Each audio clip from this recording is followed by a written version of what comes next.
আজকে আপনাদেরকে আমি দেখাবো খুব মজাদার দুটি ভর্তা। এই যে প্রথমে একটি পাতিলে ভালো করে ধুয়ে কিছুটা আলু সিদ্ধ হতে দিয়েছি। আলুটা সিদ্ধ হতে সময় লাগে, সেজন্য আলুটাকে আগে সিদ্ধ হতে দিয়েছি। তারপর একটা পেঁপে নিয়ে ছিলে তারপর ওটা ধুয়ে সিদ্ধ হতে দিয়েছি। এখন দেখেন সুন্দর আমার আলু আর পেঁপেটা সিদ্ধ হয়ে গিয়েছে। তারপর এটা যখন ভালো করে সিদ্ধ হয়ে যাবে নামিয়ে এই যে আরেকটা কড়াইতে শুকনো খোলায় আমি কিছুটা পরিমাণ মতো শুকনো মরিচ নিয়ে ভেজে নিব। এখানে কিন্তু আমি কোনো তেল ব্যবহার করিনি। এই যে এখন পেঁপেটাকে ভালো করে একটি গ্লাস দিয়ে চেপে চেপে ম্যাশ করে নিব।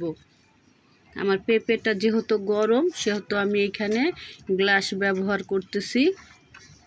আপনারা চাইলে হ্যান্ড গ্লাস দিয়েও আপনারা এটাকে ব্লেন্ড করতে পারবেন, শিলনোড়ায় বেটেও করতে পারবেন।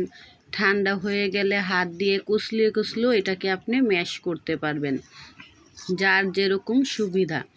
তারপর আমি গ্লাস দিয়ে ভালো করে চেপে চেপে এটাকে ম্যাশ করে নিচ্ছি। যখন আমার ম্যাশ করা হয়ে যাবে এই যে একটি কড়াইতে পরিমাণ মতো দিয়ে দিব তেল। তেলটা আমার গরম হয়ে আসলে এইখানে পরিমাণ মতো দিব পেঁয়াজ আর রসুন কুচি।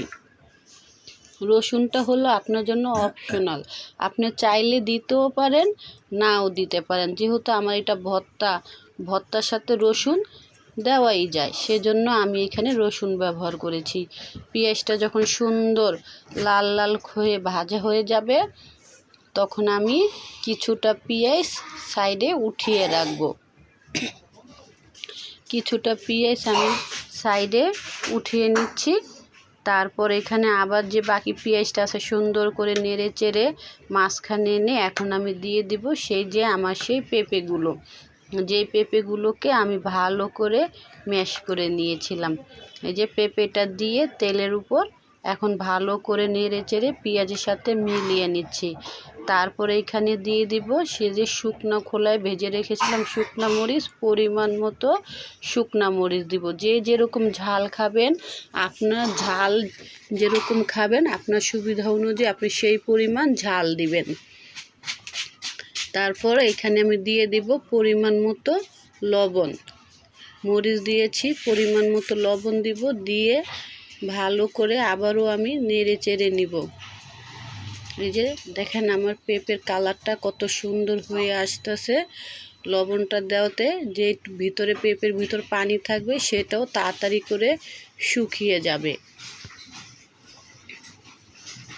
তারপর এটা নেড়ে চেড়ে সে যে আমি আলু সিদ্ধ করে রেখেছিলাম, দেখেন আমার আলুটা গরম সেজন্য আমি গ্লাস দিয়ে চেপে চেপে ভেঙে নিচ্ছি। আলুটা কিন্তু সিলি নাই, যেহেতু গরম আলু সিলা কষ্টকর, হাত দিয়ে ধরা যাচ্ছে না। এখন এই যে গ্লাস দিয়ে চেপে চেপে এগুলোকে আমি আলুটাকে ভেঙে নিয়েছি। এখন এই যে সিল্কাগুলো কিন্তু আর আলুর সাথে মিলে নাই, এটা আরও ভালো। হাত দিয়ে ছিলাচ্ছে এটা আমার মনে হয় যে আরও ইজি হয়ে গেল আমার কাজটা। আমি সুন্দর মতন সিল্কাটা ধরে ধরে উঠিয়ে ফেলছি। দেখেন কত সুন্দর আমার আলু সিল্কাগুলো শুধু উঠে আসছে, এখানে কোনো আলু নাই। এটা হলো যে গরম আলুটা, সেজন্য আপনি ইচ্ছে করলে আলুটাকে ঠান্ডা করেও ছিলে নিতে পারেন। ভালো করে পরিষ্কার করে সিল্কাগুলোকে আমি বেছে নিচ্ছি। তারপরে সিল্কাগুলো যখন আমার বেছে নেওয়া হয়ে যাবে এইখানে সেই যে ভাজা পেঁয়াজ রেখেছিলাম ওইটা দিয়ে দিব। তারপরে পরিমাণ মতো মরিচ দিয়ে দিব, পরিমাণ মতো লবণ দিয়ে দিব, দিয়ে ভালো করে মেখে নিব। একদম হাত দিয়ে চটকিয়ে চটকিয়ে মেখে নিব।